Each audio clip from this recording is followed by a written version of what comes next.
অনেক সুন্দর গাছের দৃশ্য দেখা। সোনারগাঁও রেস্টুরেন্ট। আর যদি বাংলাদেশি রেস্টুরেন্ট এখানে যাই না, মাত্র আমি 2 তলা পর্যন্ত গেছি।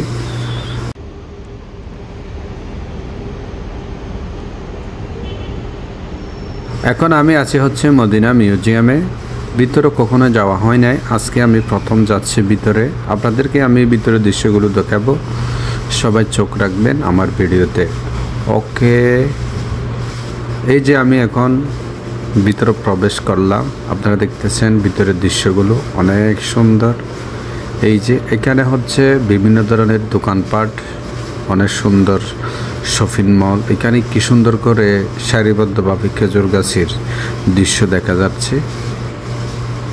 এখানে বেশিরভাগ হচ্ছে সুন্দর সুন্দর শপিং মল। এখানে আরেকটি আছে আমাদের বাংলাদেশি রেস্তোরাঁ, সোনারগাঁও রেস্টুরেন্ট। যদি আপনারা ভালো ভালো ব্র্যান্ডের শপিং করতে চান এখানে চলে আসবেন। আর যদি বাংলাদেশি সুস্বাদু খাবার খেতে চান, সোনারগাঁও রেস্টুরেন্ট এখানে 3য় তলায় এখানে চলে আসবেন, বুঝছেন। এখানে উপরে আরও অনেক আছে, আমি উপর দিকে যাই না, মাত্র আমি 2 তলা পর্যন্ত গেছি। আমাদের বাংলাদেশি রেস্টুরেন্ট হচ্ছে 3 তলায়, বুঝছেন। সবাই এখানে এসে উপভোগ করবেন যদি মদিনা হেরামে আসেন। বেলাল মসজিদের যে রুটটি আছে সেদিকে যাওয়ার সময় মিউজিয়াম আপনারা দেখতে পাবেন কুবরির পাশে। ওকে।